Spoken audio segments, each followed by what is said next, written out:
आज आपण शेवग्याच्या शेंगांची झटपट आणि साधी सोपी भाजी कशी बनवायची ते बघणार आहोत। तर त्यासाठी मी इथे 4 ते 5 शेवग्याच्या शेंगा कट करून घेतलेल्या आहेत या प्रकारे आणि स्वच्छ धुवून सुद्धा घेतलेल्या आहेत।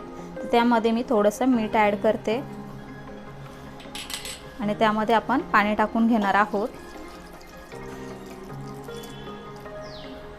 तर मी इथे गॅसवरती कढई ठेवून घेतलेली आहे। तर मीडियम गॅसवरती आपल्याला हे शेंगा उकडवून घ्यायच्या आहेत। तर इथे आपल्या शेंगा उकडून झालेल्या आहेत। तुम्ही बघू शकता इझिली अशी तुटली जाते ती। तर गॅस बंद करून घेऊया। तर इथे मी एक चाळणी घेतलेली आहे, तर त्याच्यावरती हे काढून घेते मी या पद्धतीने। तर आपल्याला याचं पाणी वापरायचं नाही आहे, तर मी हे इकडे बाजूला ठेवून देते जेणेकरून याच्यातलं पाणी निघून जाईल।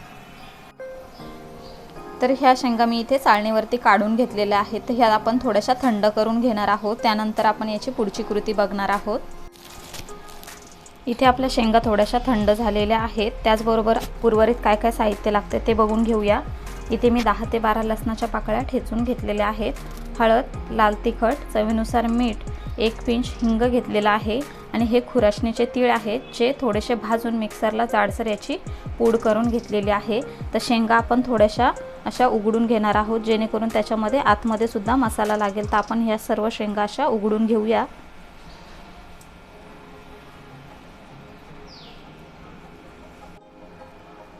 सर्व शेंगा मी इथे या पद्धतीने अशा ओपन करून घेतलेल्या आहेत। गॅसवरती कढईमध्ये मी तेल गरम करून घेतलेला आहे। तर तेल मी इथे 3 टेबलस्पून वापरलेला आहे। तर त्यामध्ये आपण हिंग टाकून घेणार आहोत आणि त्यानंतर लसूण। तर लसूण आपल्याला छान असा खरपूस होईपर्यंत तेलामध्ये परतून घ्यायचा आहे जेणेकरून भाजीला एकदम स्वाद छान येतो।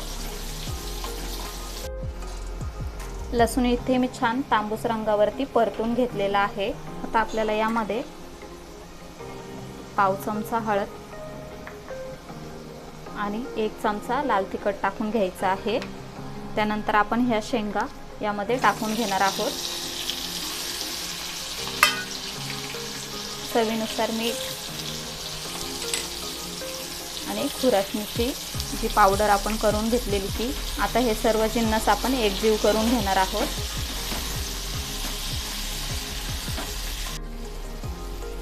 तर इथे आपल्या शेंगा व्यवस्थित मसाल्यामध्ये मिक्स करून झालेल्या आहेत। या पद्धतीने मसाला ह्या शेंगांना लागावा त्यामुळे आपण ह्या अशा उघडून घेतलेल्या आहेत। तर आता आपल्याला यावरती झाकण ठेवून स्लो गॅसवरती 2 ते 3 मिनिटांसाठी वाफ काढून घ्यायची आहे। 2 ते 3 मिनिटं झालेले आहेत। झाकण उघडून बघूया। आपण शेंगा अगोदर शिजवून घेतलेल्या होत्या त्यामुळे फक्त आपण याला मसाला मीठ व्यवस्थित लागावं त्यासाठी वाफ काढून घेतलेले आहे। तर इथे आपली भाजी तयार झालेली आहे। तर मी इथे गॅस बंद करून घेते व प्लेटिंग करून तुम्हाला दाखवते।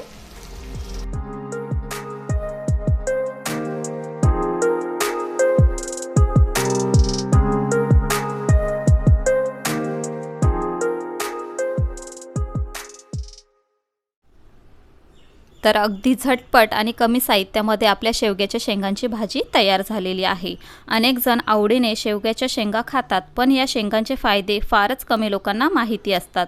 जर तुम्हाला शेवग्याच्या शेंगांची भाजी खाण्याचे फायदे सांगितले तर तुम्ही अधूनमधून नाही तर नियमितपणे शेवग्याच्या शेंगांची भाजी खाल। प्रोटीन, कॅल्शियम, विटॅमिन्सचा खजिना आहेत शेवग्याच्या शेंगा। तर कशी वाटली आजची रेसिपी ते आम्हाला कमेंट करून सांगा। व्हिडिओ आवडला असेल तर व्हिडिओला जास्तीत जास्त लाईक करा, शेअर करा आणि अशाच नवनवीन रेसिपीज बघण्यासाठी पूजाच रेसिपीजला सबस्क्राईब करा। लवकरच भेटूया अशाच एका नवीन रेसिपीसोबत। तोपर्यंत bye bye, take care, eat healthy, live healthy.